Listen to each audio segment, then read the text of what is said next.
Hi, ഇന്നത്തെ video ഇട്ട് കഴിയുമ്പോൾ കുറേ ചിലപ്പോൾ ട്രോള് വരാൻ ചാൻസ് ഉണ്ട്, അതുപോലെ തന്നെ നെഗറ്റീവ് കമൻസ് ഒക്കെ വരാൻ ചാൻസ് ഉണ്ട്. പക്ഷേ ഞാൻ പറയണമെന്ന് വിചാരിച്ചിട്ട് 2-3 ദിവസമായി. പിന്നെ ഇപ്പം ഇന്ന് എന്തായാലും ഇന്നലെ എൻ്റെ നൈറ്റ് ഡ്യൂട്ടി ആയിരുന്നു, അപ്പോൾ ജസ്റ്റ് വന്നിട്ടുള്ളൂ. അപ്പോൾ എന്തായാലും വീഡിയോ ചെയ്യാമെന്ന് വിചാരിച്ചു. അപ്പോൾ സംഭവം എന്താ വെച്ചാൽ മാർക്കോ ഫിലിമാണ് വിഷയം. മാർക്കോ ഫിലിം ഞാൻ പൊതുവെ വയലൻസ് അധികം കാണിക്കണ ഫിലിമുകൾ അത്ര മുമ്പൊക്കെ കണ്ടായിരുന്നു.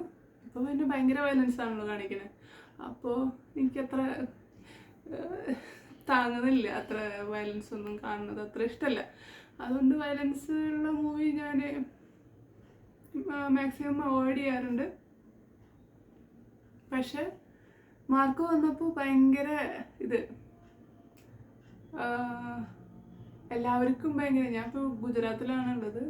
ഇവിടെയുള്ള ടെക്നീഷ്യന്മാർ, ഡോക്ടേഴ്സ്, ഇൻറ്റേൺസ്, ജൂനിയേഴ്സ് എല്ലാവരും മാർക്കോ കണ്ടോ, ചേച്ചി കേരളത്തിൽ നിന്നല്ലേ, അതിൻ്റെ ഇന്നലെ നൈറ്റിലൊക്കെ അതിൻ്റെ സോങ്സ് റിപ്പീറ്റ് അടിച്ചിട്ട് മലയാളത്തിൽ റിപ്പീറ്റ് അടിക്കുന്നു. അതിൻ്റെ എന്തിട്ടാണ് ഡബ് ചെയ്തിട്ടുള്ള ഹിന്ദി വേർഷൻ പാട്ട്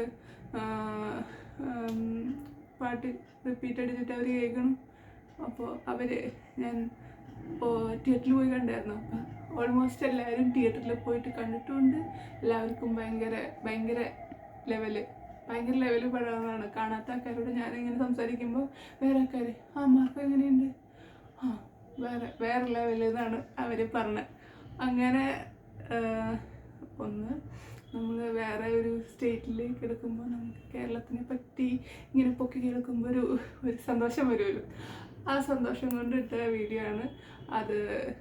മുമ്പൊക്കെ പുഷ്പ ഇറങ്ങിയ സമയത്തും ഇവർ പുഷ്പ കാണാൻ പോകണില്ലേ എന്ന് ഇവർ ചോദിക്കും. അപ്പോൾ ഇല്ല, പുഷ്പ കാണില്ല. പുഷ്പ ഫസ്റ്റ് കണ്ടിരുന്നു, അല്ലാതെ ഭയങ്കര ഇഷ്ടമാണ്. പക്ഷേ ഇത്ര വയലൻസ് ഒന്നും ഇനി കാണാൻ വയ്യാന്ന് പറഞ്ഞിട്ട് ഞാൻ കണ്ടില്ല. അപ്പോൾ അവരൊക്കെ കാണാൻ പോയിട്ടുണ്ടായിരുന്നു പുഷ്പ. അവരുടെ വിചാരം എന്ന് പറഞ്ഞാൽ അല്ലു അർജുൻ കേരളത്തിൽ നിന്നാണെന്നാണ് അവരുടെ വിചാരം. അവർക്ക് കുറച്ച് ആക്ടേഴ്സിനെയാണ് കേരളത്തിൽ നിന്ന് അറിയുള്ളൂ. ഇപ്പോൾ അത് പുഷ്പ ഇറങ്ങിയ അതേപോലെ തന്നെ അവർ മാർക്കോനെ പറ്റിയിട്ടും പറയുന്നുണ്ട്. അപ്പോൾ അത് കേട്ടപ്പോൾ ഒരു സന്തോഷം. കേരളത്തിൽ നിന്ന് ഒരു ഫിലിം ഭയങ്കര ഹിറ്റായതിൽ ഈ വയലൻസിൻ്റെ ഒരു പാട്ട് എനിക്ക് അത്രയ്ക്ക് ഇതില്ല, പക്ഷെ എന്നാലും ഒരു സന്തോഷം. അപ്പോൾ ആ ഒരു സന്തോഷം ഷെയർ ചെയ്യാൻ. ഇതിൽ കുറേ നെഗറ്റീവ് വരുന്നെനിക്ക് അറിയാം. Okay, by.